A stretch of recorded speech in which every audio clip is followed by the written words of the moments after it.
Good morning, traders and investors. My name is Roger Scott, and today is Thursday, and it is the 1st of April. I can't believe it. I can't believe April 1st is already here. No, I don't have any kind of April Fool's joke for you today, but I do have a good market analysis. Now, remember, the markets are closed tomorrow because it's Good Friday. And again, today is April Fool's. Be careful out there. Make sure nobody tricks you. We've got a lot of reports coming out today, and I hopefully none of these will trick us.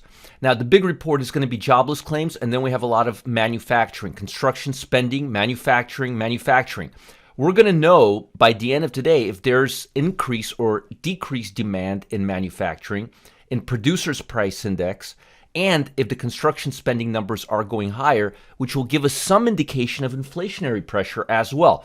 But the biggest report of the week, or not the week, the biggest report today is going to be the jobless claims, and I'm hoping it's going to be below 700. If we can get the number below 700, that means that the COVID vaccines are actually having some impact, and the job market is actually starting to rock and roll again. If the number goes into the 700s, it means it's not moving as fast. And tomorrow we have the employment report, but that's not going to be as significant because A, the market's going to be closed, and B, that has a 30-day delay, whereas the jobless claims is a weekly report. So it gives us a really good gauge of where the jobless claims, how many people are applying for unemployment, and so forth and so forth. Let's talk about global economy, and then I'll talk about individual stocks, sectors, and so forth. So, Japan, South Korea reported unexpected strong economic data. Nice. The faster Japan and South Korea get up, the better the export and import will be between US and them, and at a better cost. So the world is becoming one, folks. You got to remember that. There's no way around it. President Biden, I almost said Trump. It's been 4 years, right? Announced a $2.3 trillion U.S. infrastructure spending plan. Japan's closely watched Tankan survey found business conditions improved more than expected.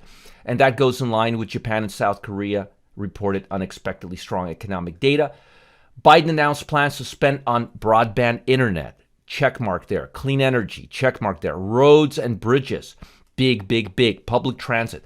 The plan would roll back corporate tax cuts enacted under his predecessor, Donald Trump. I think we're going to go from 21% to 28%. Investors are swinging between optimism that COVID vaccines will allow businesses to return to normality and unease about rising infections in the U.S. and some European countries. That has prompted some to reimpose travel curbs.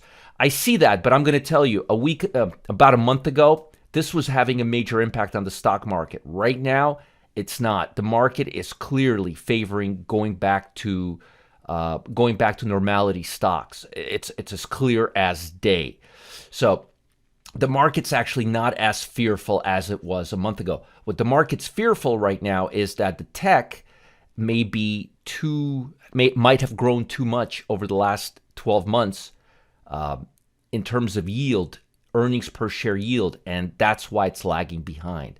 And we're going to find out during the upcoming earnings season if tech can generate the amount of earnings per share needed to outperform on a risk-adjusted return the fixed bond market, which is why the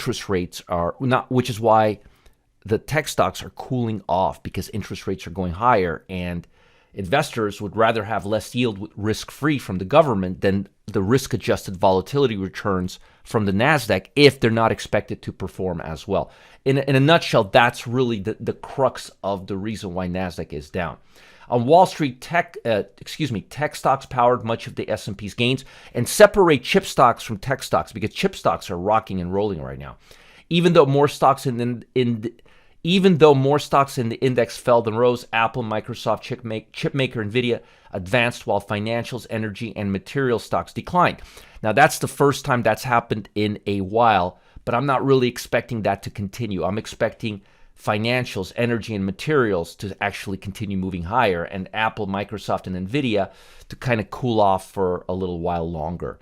We need the numbers. We need to make sure the numbers are steady before they'll go higher, because they've gone up quite a bit. And the biggest issue is right here. The 10-year Treasury yield inched up to 1.74, close to the highest level since before the pandemic rocked markets a year ago. The vaccinations and government spending plan have raised expectations for a supercharged economic growth and a possible risk of inflation, which has pushed yields higher. So, if you look here, we're up 135 pre-opening on the Nasdaq right now. As you could see here, the Nasdaq is finally above the 50-day moving average. Don't hold on to too many hopes, though, because we really need to get above all-time highs before this is going to turn into a bull market. And as you could see here, the SPY already made all-time or near swing highs yesterday, right here on an intraday basis. And the Dow is already moving higher. What we need to pay attention to, as you can see here, this is like at all-time highs. What we need to pay attention to is the TLT, the bond market, which is higher today, which means it's going to go up, which is why the Nasdaq is higher. The Nasdaq and the bond market are locked in. Why? Think about this. Bonds moving lower, right? Higher interest rates. Higher interest rates are bad for the stock market. Bonds moving higher, like they are today, means lower interest rates, means less pressure for the Nasdaq. So the Nasdaq and bond market are just locked and locked. But again, I would be very, very careful. And let me just show you some numbers here. What I would do is I would be very cautious on large cap tech stocks till we are at all-time highs and are pulling back. And I want to see at least 2 days that are completely above this blue line. And I mean completely. Let me change the color of this line. Let me make this red. There we go.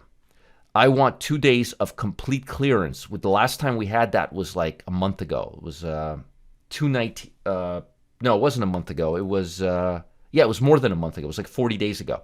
So I want to see 2 complete days of clearance above the 50-day moving average. And so far, we're not there. And also, the small caps, as you will see right here, are also trading now for the first day or pre-open above the 50-day moving average. And I want to see complete 2 days of clearance before I am bullish. Now, if we look at some of the FANG stocks, which is what's been causing this havoc, notice Facebook is now approaching high. The highest high we had was on August 25th, and we're still not there. Let's look at Amazon. So I want to see these stocks break all-time highs. Notice, look, September, nowhere near there yet. Let's look at Apple. So I'm not that bullish on the Nasdaq yet, not even close. No. So till we see these stocks break to new highs, it's just not going to do it for me. Again, it's just not going to do it for me. So the FANG stocks are not our friends yet. I want 2 complete days of clearance. This could be just a fake shakeout rally that could take us higher, that could take us lower. So I'm not going to fall into this, especially with the bond market. I mean, every time we have a little pullback, look at this, we move back down. Every time we have a pullback, we move back down. So I'm not putting a lot of faith into these pullbacks because they're very shallow and they tend to pull the market back down. Now, we are seeing some less fragmentation, not more, less fragmentation, because technology and consumer discretionary are now next to each other. We did have that mild pullback, which causes stocks to go from being fragmented to being in line with each other. So that is positive. But till I see consumer discretionary and technology move up here, where energy, financial, industrial, and basic materials are, I'm just not going to be bullish on them. But I am bullish on energy, financial, industrial, and basic materials. And that's what's bringing me up to the next part of this presentation. Rubbermaid. Look at Rubbermaid prices. Not a fancy stock. Look at this. Made a swing high in February, broke down, and now it's up again. And I like this. Now, what does Rubbermaid do? Consumer staples. Consumer discretionary, but not the kind of consumer discretionary tech, not like Amazon or anything like that. Real basic meat and potatoes, consumer products. Look at this, 96%. And they have a lot of different brands. But the bottom line is, you want boring stocks right now. You want industrial, material. Look at this. Energy, financial, industrial, material. Would you say this moves into material? I think so. Rubbermaid stock, industrial material, absolutely. Next one, Jacob Engineering. Look at this. The stock is making swing highs right now. Matter of fact, the stock is making all-time highs right now. Gee, an engineering stock, nice congestion. Look at that. Nice sideways. What do I always tell you guys? Horizontal, vertical, horizontal, vertical. It's moved nicely horizontally, and now it's moving vertically. And if we look at the type of stock it is, gee, it's an industrial stock. It's a heavy-duty industrial stock. A day after Biden announces a huge industrial revitalization, if you will. 1 year return, 72% for a industrial stock. And this is a heavy-duty construction stock. They deal with heavy roads. What does Biden want to do? Let's see here. Let me just read this to you. Infrastructure, roads, bridges, public transits, clean energy, Jacobs Engineering, heavy construction, industrial. See, go for the low-hanging fruits. You don't have to second guess or figure out if this happens, then this happens, and that. Go for the low-hanging fruits. Tech is not low-hanging fruits right now. It's a big risk. Rubbermaid and Jacobs Engineering is a much lower risk trade right now, which is why they're making all-time highs. Now, it's a Thursday. The market's closed tomorrow. We've got a big report in about 18 minutes. Keep your eye on this jobless claims report. This jobless claim report, it's very simple.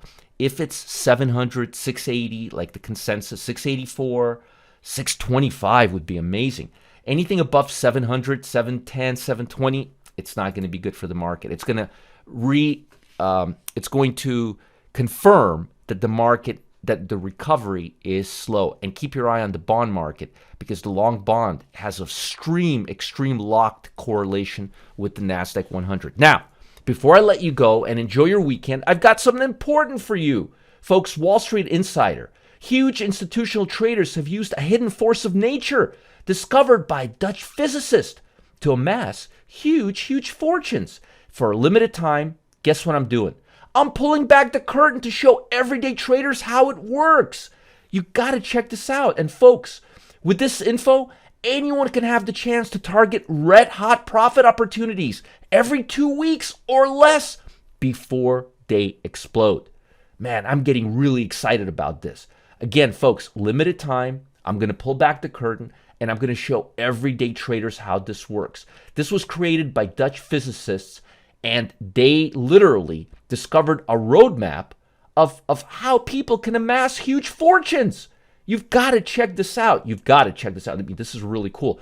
I've spent a lot of time figuring this out. And the best part, it's going to teach you how to target red-hot profit opportunities before they explode. All in 2 weeks or less.